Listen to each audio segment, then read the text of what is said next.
दूसरे क्या सोचते हैं आपके बारे में, उस कारण से आपके एक फील्ड में घुस गए, वो अल्टीमेटली आपको खुशी नहीं देती है। सबसे पहले अपनी क्षमता पहचाने। जरूरी नहीं कि हर व्यक्ति इंजीनियर बने, जरूरी नहीं हर व्यक्ति डॉक्टर बने, मतलब मेहनत का कोई विकल्प नहीं है। सबसे पहले तो आपको मेहनत करनी पड़ेगी, उसके बाद लोग आपकी मदद करेंगे। एक तरफ तो आपको नौकरी के लिए पढ़ रहे हो आप, और दूसरी तरफ एक डिग्री के लिए पढ़ रहे हो। एक ये कठिन सफर था, और उसके बाद IIM अहमदाबाद से मैंने MBA किया। कोई मूवी देखते हैं आप, कोई किसी से मिलते हैं, तो वो सारे जो अनुभव हैं उनका समावेश होके एक आपका विचार बनता है। तो वो विचार धीरे धीरे ये बनता गया कि सिविल सर्विसेज देनी है और इसमें लोगों की निस्वार्थ रूप से उनकी सेवा करनी।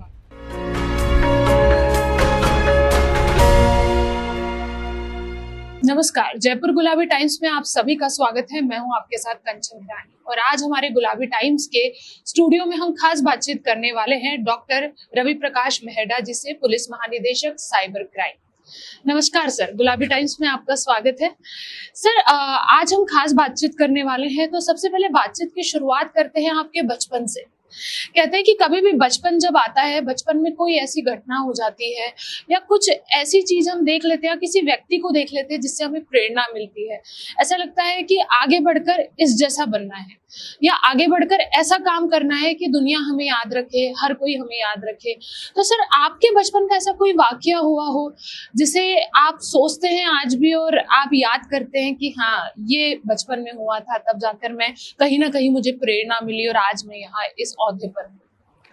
देखिए, वो प्रेरणा तो परिवार में ही मिली, क्योंकि मेरे जो पिताजी थे, जिन्होंने मुझे, चाचा जी थे वैसे, उन्होंने मुझे पाला शुरू से ही। तो वो इंडियन एडमिनिस्ट्रेटिव सर्विस IAS में थे, और शुरू से ही उनका जो वर्किंग स्टाइल, उनका आचरण, और मैं देखता था रोज किस तरह से वो लोगों की मदद करते थे। तो शुरू से ये मन में भावना है कि मैं भी उन्हीं की तरह सिविल सर्विसेज में जाऊं, और तभी से मैंने उस और काम करना शुरू कर दिया।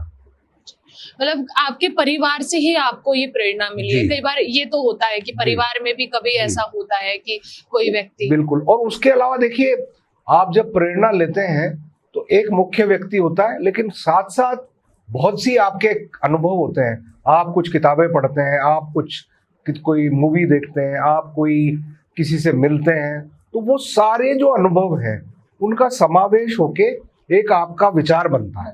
तो वो विचार धीरे धीरे ये बनता गया कि सिविल सर्विसेज देनी है और इसमें लोगों की निस्वार्थ रूप से उनकी सेवा करनी है।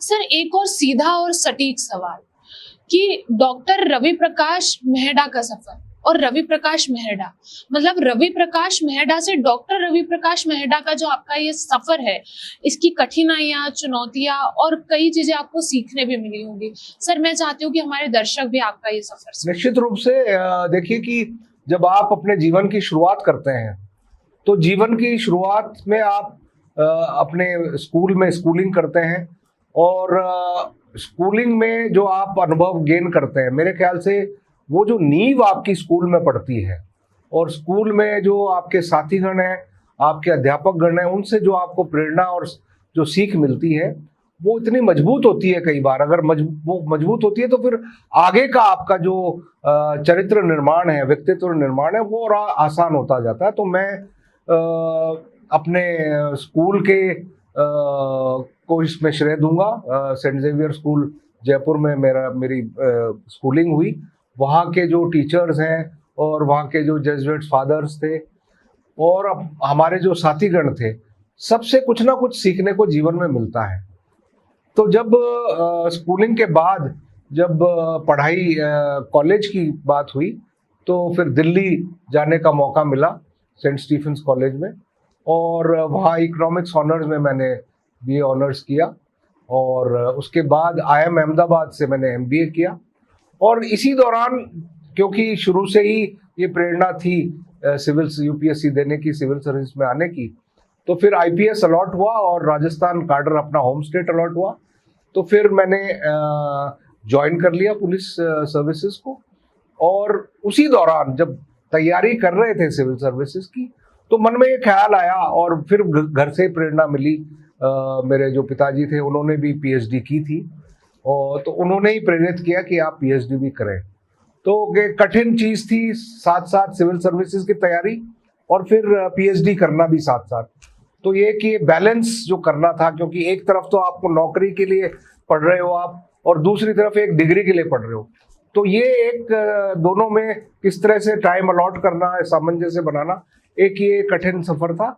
लेकिन मेरे ख्याल से सभी का आशीर्वाद रहा, सभी की शुभकामनाएं रही, तो करीब करीब दोनों चीजें साथ हो गई, सिलेक्शन भी साथ हो गया और पीएचडी जो मैंने की वो भी करीब करीब साथ में ही उसमें मुझे डिग्री मिल गई। मतलब आप जिस हिसाब से आपने अपना सफर बताया, उसमें ये कहीं ना कहीं ये कह सकते हैं कि कोई भी बड़ी चीज को पाने के लिए, किसी भी ओहदे पर जाने के लिए मेहनत बहुत कड़ी चाहिए। बिल्कुल, देखिए, there is no shortcut to hard work. मतलब मेहनत का कोई विकल्प नहीं है। अगर हम कई बार सोचते हैं कि बिना मेहनत के आपको कोई किस्मत से मिल जाएगा कुछ, या आपके हाथ की कुछ रेखा है, खैर उन चीज़ों का मैं कमेंट नहीं करना चाहूँगा, लेकिन अंग्रेजी में भी एक कहावत है, God help those who help themselves. सबसे पहले तो आपको मेहनत करनी पड़ेगी, उसके बाद लोग आपकी मदद करेंगे, चाहे वो ऊपर वाला करे, चाहे आप उसमें विश्वास करते हैं नहीं करते हैं वो अलग बात है। लेकिन आप जब तक मेहनत नहीं करोगे, और एक कहावत हिंदी में भी है, आप घोड़े को पानी तक तो ले जा सकते हो लेकिन पिएगा खुद ही वो। इसलिए वो जो मेहनत है वो स्वयं की होती है। हाँ, दूसरों के अनुभव से आप सीख सकते हैं, दूसरों से प्रेरणा ले सकते हैं, और लेकिन आपको मेहनत खुद ही करनी पड़ेगी, वो दूसरा आपके लिए कोई मेहनत करने नहीं आएगा। सर, एक सवाल ऐसा है कि हमारे भारत का, राजस्थान का, भारत का हर बच्चा यानी कि हर छात्र आज आपके जैसा बनना चाहेगा या आपके जैसे ओहदे पर, आपके जैसे पद पर आना चाहेगा। कई छात्र ऐसे बहुत मेहनत करते हैं, रात रात भर पढ़ते हैं, दिन भर पढ़ते हैं, कई बार तो अपने घर तक नहीं जा पाते जब बाहर पढ़ाई करने जाते हैं। तो सर, उन छात्रों के लिए कोई आपका ऐसा गुरु मंत्र? देखिए, सबसे पहले तो हमें अपनी क्षमताओं को पहचानना पड़ेगा, और ऐसा नहीं है कि आपने कुछ सोच लिया तो वो अब बस आपके सोचने से ही हो जाएगा। आपको सबसे पहले अपनी क्षमता पहचाननी पड़ेगी, अपना पोटेंशियल पहचानना पड़ेगा। क्या आप में वो पोटेंशियल है जो आप करने जा रहे हैं, इसका असेसमेंट बहुत जरूरी है। कई बार अगर ये पोटेंशियल हम नहीं पहचानते हैं तो उसके बाद निराशा हाथ लगती है। तो सबसे पहले हमें अपना लक्ष्य तय करते वक्त हमें हमारी क्षमताएं, पोटेंशियल, हमारी काबिलियत, इनको एक बार असेस करना बहुत ज़रूरी है। हर आदमी हर काम नहीं कर सकता, और मेरा ये भी मानना है कि हर आदमी में एक अलग तरह की काबिलियत होती है, उसको पहचानने की ज़रूरत है। और वो पहचान आप तभी पाओगे जब आप कई बार अटेम्प्ट करोगे कोई चीज़ करने की। और आपने देखा होगा कि बहुत से लोग कई चीज़ों को ट्राई करते हैं और अल्टीमेटली वो एक चीज पे रुकते हैं जहां उनका पैशन है, उनका इंटरेस्ट है और उनकी काबिलियत है, और उसमें वो सफल होते हैं। बहुत सी बार आपने देखा होगा, क्रिकेटर्स की हम सुनते हैं बात कि मैं बचपन में बहुत परिवार वाले मुझे जोर दे के कहते थे नहीं पढ़ाई करो, ये करो, और यही बनना है, इसमें नहीं, खेल में नहीं जाना है। लेकिन वो जो खिलाड़ी था वो डटा रहा, उसको पता था कि मेरे को यही करना है, और आगे जाके वो बड़ा क्रिकेटर बना। नाम बहुत है, यहाँ नाम तो लेना नहीं चाहूंगा, लेकिन आप ये सारी चीजें हम देखते हैं। कोई फिल्म स्टार है, शुरू में पढ़ाई में मन नहीं लगा उसका, लेकिन उसको पता था उसको ड्रामेटिक्स करना है, थिएटर करना है या फिल्म लाइन में जाना है। उसने अपना पैशन और इंटरेस्ट नहीं छोड़ा और अल्टीमेटली उसमें वो जाके सफल हुआ। कठिनाइयां आती हैं, हर क्षेत्र में कठिनाइयां आती हैं, लेकिन मैं आज के युवाओं और बच्चों को यही कहना चाहूंगा कि सबसे पहले अपनी क्षमता पहचाने। जरूरी नहीं कि हर व्यक्ति इंजीनियर बने, जरूरी नहीं हर व्यक्ति डॉक्टर बने। आज इतनी सारी फील्ड्स ओपन हैं आपके लिए, बहुत सारी, पहले केवल इंजीनियर, डॉक्टर, इस तरह के प्रोफेशन होते थे, आज बहुत सारी फील्ड्स ओपन है युवाओं के लिए। तो जरूरी नहीं है कि आप इंजीनियर बने, डॉक्टर बने, आईएएस बने, आईपीएस बने और किन्हीं ओहदों पे जाके बैठे। आप एक्सीलेंस किसी भी फील्ड में हासिल कर सकते हैं। और मेरे ख्याल से सबसे बड़ी बात है कि जब आप किसी चीज को इंटरेस्ट से करेंगे या पैशन से करेंगे तो जीवन में हम क्या तलाश रहे हैं, हम जीवन में खुशी तलाश रहे हैं। तो खुशी तभी आएगी जब अपने इंटरेस्ट का काम करेंगे। आप किसी बड़े ओहदे पे पहुंच भी जाओ और आपका उसमें इंटरेस्ट नहीं है, केवल ये है कि सामाजिक प्रतिष्ठा आपकी बढ़े और आपका सब आपको पूछे, पावर है ये, लेकिन कई बार आप उसमें भी खुश नहीं हो क्योंकि आपके इंटरेस्ट का काम नहीं है। आप दूसरे क्या सोचते हैं आपके बारे में, उस कारण से आपके एक फील्ड में घुस गए, लेकिन वो अल्टीमेटली आपको खुशी नहीं देती है। तो ये जानना युवाओं के लिए आज की तारीख में बहुत जरूरी है। और जो भी आप करें, आप में कुछ ना कुछ क्षमता है, उसको पहचानिए, उसमें एक्सीलेंस हासिल कीजिए। दूसरे किसी फील्ड में आप जाएंगे जहां आपकी क्षमता नहीं है तो निराशा लगती है और आप असफल होते हैं और फिर उसके कई दूसरे परिणाम होते हैं। तो इसमें कोई निराशा होने की बात नहीं है। आप अपने अपने क्षेत्र में सब महारत हासिल कर सकते हैं और अल्टीमेट जीवन में जो हमारा ध्येय होना चाहिए, वो ध्येय होना चाहिए खुशी। खुशी खुद के लिए भी और दूसरों के लिए भी, दूसरों को बांटने के लिए भी। और जब तक आप ये नहीं पहचानेंगे कि इस पृथ्वी पे ये मानवता का जो एक हम लोग एक मानव है, ह्यूमन बीइंग्स है, हम इंटरडिपेंडेंट एक ह्यूमन बीइंग्स इंटरडिपेंडेंट होते हैं। तो उस इंटरडिपेंडेंस का और उस एक दूसरे के प्रति भाईचारा, प्रेम और एक दूसरे की मदद करना, ये इस तरह के गोल्स हैं जो किसी भी जगह रह के आप कर सकते हैं और वही आपको अल्टीमेटली खुशी देगी और उस पे आप अपने पैशन और इंटरेस्ट पे चलें। सर, आपके इस गुरु मंत्र से तो मैं पूरी तरीके से सहमत हूँ और मैं चाहती हूँ हमारे जो छात्र दर्शक है वो भी इस चीज को समझे, क्योंकि कई बार ऐसा होता है कि उनके जो पेरेंट्स है उन प्रेशराइज कर देते हैं। अगर घर में कोई वकील हो तो आपको भी वकील बनना है, घर में डॉक्टर हो तो आपको भी डॉक्टर की पढ़ाई करनी है, चाहे वो कुछ और बनना चाहता हो सकता है वो आर्टिस्ट बनना चाहता हो सकता है कुछ और बनना चाहता हो। तो सर, आपका ये जो गुरु मंत्र है, मैं आशा करती हूँ कि हमारे जितने भी छात्र हैं उनके जरूर काम आए। सर, एक सवाल और है कि आप साइबर क्राइम में कार्यरत हैं, तो आज के जमाने को देखते हुए हर कोई कंप्यूटर्स में, मोबाइल में, हर चीज में बस उसी में ही हमें नजर आता है। तो कहीं ना कहीं आज भारत में हर जगह साइबर क्राइम की मात्रा काफी हद तक बढ़ी हुई है। तो मैं चाहूंगी कि आप हमारे दर्शक को कोई ऐसा सुझाव दे या कोई ऐसी बात बताए कि कहीं ना कहीं इस चीज को वो भी रोक पाए या उससे बच पाए। देखिए, जब से स्मार्टफोन आया है, स्मार्टफोन ने हमारे जीवन को पूरी तरह से बदल दिया है। हर चीज एक मोबाइल में सिमट के रह गई है। पहले हम फोन करने के लिए भी, हमारे दौर में जब हम छोटे थे तो एक लैंडलाइन फोन ढूंढने में भी दिक्कत होती थी कि कहाँ लैंडलाइन किससे करें। पीसीओ, एसटीडी पीसीओ बूथ होते थे, फिर वो छोटे वाले फोन आए जिनमें स्क्रीन नहीं थी। लेकिन स्मार्टफोन आने के बाद और इंटरनेट आने के बाद हमारी दुनिया बदल गई और इस बदलाव के कई सकारात्मक पहलू भी हुए और कई नकारात्मक पहलू भी हुए।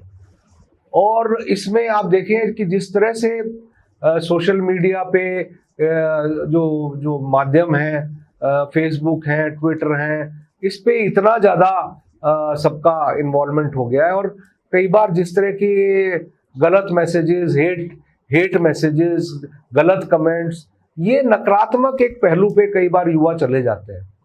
तो हमें ये समझना होगा कि इसमें बहुत सी अच्छी बातें हैं, ज्ञानवर्धक बातें हैं जो हमें सीखनी चाहिए। लेकिन साथ साथ अब क्या हो रहा है कि अपराधियों ने भी अपना इसको एक माध्यम बना लिया है और इसी से उत्पन्न हो रहा है साइबर क्राइम। और इसके जब तक लोग जागरूक नहीं होंगे, देखिए, साइबर क्राइम होने के मैं दो मुख्य कारण मानता हूँ। एक तो लालच और दूसरा उसकी अज्ञानता। लालच इस वजह से क्योंकि हमारा सारा आजकल जो ट्रांजैक्शंस है बैंकिंग, वो ऑनलाइन हो रहा है, करीब करीब सब ऑनलाइन कर रहे हैं। साइबर अपराधी इस बात को पहचान गए हैं और वो कई बार इस तरह के मैसेज भेजते हैं जैसे बैंक से आ रहा हो, जैसे आपका केवाईसी अपडेट करो या ये ओटीपी शेयर करो। तो बैंक लगातार देता भी रहता है अपने एडवर्टीजमेंट कि हम कभी आपसे ओटीपी नहीं मांगते हैं, हम कभी आपको फोन नहीं करते हैं। लेकिन इसके बावजूद भी कई बार लोग अज्ञानता की वजह से इसमें आ जाते हैं, चक्कर में आ जाते हैं और फिर वो उनके पैसे निकल जाते हैं। दूसरी बात इसमें ये है कि कई बार जो फाइनेंशियल ट्रांजैक्शंस हैं उसमें आपका इस तरह से वो लोग आपको जब अपने जाल में फंसाते हैं, कोई ऐसी स्कीम लाके कि ये आप इतना इन्वेस्ट कीजिए, आपको 2 दिन में इसका डबल मिलेगा। तो जो मार्केट में रेट ऑफ इंटरेस्ट है उससे कोई 3-4 गुना 5 गुना कौन दे सकता है? वो मार्केट में वायबल ही नहीं है, इकोनॉमिकली भी वायबल नहीं है। लेकिन लोग लालच के चक्कर में उसमें आ जाते हैं और इन्वेस्ट करते हैं, और शुरू में पैसा आ भी जाता है थोड़ा बहुत, तो उनको विश्वास हो जाता है, फिर बड़ा अमाउंट करते हैं, फिर वो आदमी गायब हो जाता है। और इस तरह के कई इंसिडेंट्स अब लगातार बढ़ रहे हैं, और ये एक बॉर्डरलेस क्राइम है, ये थाने से सीमित नहीं है। तो ये पुलिस के लिए एक नई चुनौती है, और हम लोग अपने पुलिस कर्मियों को ट्रेनिंग और कैपेसिटी बिल्डिंग कर रहे हैं। और साथ साथ मैं आम जन से ये भी अपील करना चाहूँगा कि बहुत से आपको सतर्क रहने की ज़रूरत है। बहुत से इसमें अवेयरनेस कैंपेन्स चले हैं, बहुत से मटेरियल है जिसमें आपको बता रहे हैं कि भाई ये करना है, ये नहीं करना है। इंटरनेट पे, सोशल मीडिया पे डूज एंड डोंट्स दिए हुए हैं, हर जगह दिए हुए हैं, बैंक्स भी दे रहे हैं, पुलिस भी कर रही है। तो थोड़ा सा मतलब इसमें काफ़ी सतर्क रहने की आवश्यकता है कि अनावश्यक कोई जो भी आपको लिंक संदिग्ध लगे, कोई ओटीपी बैंक कभी नहीं मांगता आपसे, तो इन चीज़ों को अवॉइड करें। और कोई भी स्कीम ऐसी हो जिसमें आपको लोक लुभावन कोई इस तरह की वो चीज़ कर रहा है, तो उसको आप अवॉइड करें। उस पर थोड़ा जल्दबाजी करने के बजाय उस पर सोचें कि ये क्या है, क्यों कर रहे हैं। तो ये जो अपन सावधानियां अगर बरतेंगे, जैसे अपन रोड पे चलते हैं, आज हर आदमी साइबर स्पेस पे चल रहा है, एक साइबर रोड पे चल रहा है, एक्सीडेंट होने की संभावना होती है। तो एक्सीडेंट से खुद बचने के लिए आपको खुद भी सतर्क रहना पड़ेगा। अगला जो वाहन चला रहा है वो तो कई बार लापरवाह हो सकता है, लेकिन आपको खुद सतर्क रहना पड़ेगा। तो आजकल जो जिस तरह की हमारे साइबर स्पेस पे जरूरतें हैं, उस पे अब ये इरिवर्सिबल बात है, हम पीछे तो आ नहीं सकते, ये आगे आगे बढ़ेगा, और ये क्राइम अगर हम सतर्क नहीं रहे तो और ज्यादा बढ़ेगा। इसलिए कोई भी अननोन वीडियो कॉल, कई बार अननोन वीडियो कॉल करते हैं और फिर आपको वो ब्लैकमेलिंग करते हैं, कोई तस्वीर ऐसी ऑब्जेक्शनेबल तस्वीर खींच लेते हैं, उस पर फिर आपको ब्लैकमेल शुरू कर देते हैं। तो बहुत सी ऐसी चीजें हैं जो सावधानियां आपको बरतनी चाहिए, जो लगातार आप इंटरनेट पे देख भी सकते हैं क्या क्या सावधानियां आपको बरतनी चाहिए। सारी चीजें अवेलेबल है इंटरनेट पे जो आपको डूज एंड डोंट्स वाली है। तो मेरा आम जन से और सभी से अपील है कि आप इसकी रिपोर्टिंग भी करें, सतर्क भी रहें। अगर आपके साथ कुछ हो भी जाता है तो 1930 एक नंबर है, हेल्पलाइन, साइबर क्राइम हेल्पलाइन है, और एक साइबर क्राइम पोर्टल है। ये दोनों इस पे, एक तो वाया फोन 1930, और दूसरा आप इस साइबर क्राइम पोर्टल पे आप लॉग इन करके आप अपने इस पूरी जो भी घटना हुई है, आपके कोई पैसे निकले हैं, तो उस पर तुरंत आप वो दर्ज करें अपनी शिकायत। उसको डिटेल्स मांगते हैं वो, तो पैसा तुरंत बैंकिंग सिस्टम में ब्लॉक हो जाता है। जितना जल्दी आप उसको रिपोर्ट करेंगे, जैसे हार्ट अटैक के मरीज को आप जितना जल्दी हॉस्पिटल ले जाते हैं उतना जल्दी उसके बचाव के चांसेस होते हैं। तो जितना जल्दी आपके साथ साइबर ये फाइनेंशियल फ्रॉड हुआ है, जितना जल्दी 1930 पे और साइबर क्राइम पोर्टल पे आप जो government of India ministry of home affairs की साइबर क्राइम पोर्टल है, वो बहुत आसान सा उसका लिंक है, मतलब उसका www.cybercrimeportal वो है उसमें, तो आप लिंक उस पर जाके अपना भर सकते हैं डिटेल्स, और वो तुरंत पैसा फिर फ्रीज हो जाता है बैंकिंग सिस्टम। लेकिन अगर आपने देरी की है और अगर वो अपराधी ने पैसे निकाल लिए एटीएम से या कहीं से, तो वो एक बार निकलने के बाद बड़ा मुश्किल होता है उस पैसे को ट्रेस करना। सर, आशा करती हूँ कि आपकी ये जानकारी हमारे दर्शकों को काफी ज्यादा हद तक काम आएगी। सर, आखिरी में एक सवाल नहीं कह सकते, इसे मैं कहूंगी कि आखिरी में मैं चाहूंगी कि हमारे जयपुर गुलाबी टाइम्स के जितने भी दर्शक हैं उनको आपका एक खास संदेश। जयपुर गुलाबी टाइम्स में आज मुझे आमंत्रित करके और आप लोगों ने जो मौका दिया बातचीत करने का, उसके लिए मैं जयपुर गुलाबी टाइम्स का आभारी हूँ। और साथ साथ सभी दर्शकों को मैं ये आग्रह करना चाहूँगा, निवेदन करना चाहूँगा कि एक नागरिक के कर्तव्य भी होते हैं। हम अक्सर अधिकारों की बात तो करते हैं, लेकिन साथ साथ हमें कर्तव्यों की बात भी करनी चाहिए। और एक जो सिविक सेंस होना चाहिए कि कहीं हम सड़क पे जा रहे हैं, कोई एक्सीडेंट का विक्टिम हम देखते हैं, उसको तुरंत सहायता पहुंचाना, कोई जानवर, कोई पशु पक्षी किसी संकट में है, कोई चोट आया हुआ है तो उसका भी कहीं किसी पशु चिकित्सालय में या वहां पहुंचाएं। और आम भाईचारे की जो भावना है मनुष्य में, बिना जाति के, बिना धर्म के भेदभाव के, जो भारत देश है वो विविधताओं का देश है और विविधताओं को हमें सम्मान करना प्रत्येक हमारा दायित्व है। हमारे संविधान में भी यही बातें अंकित हैं।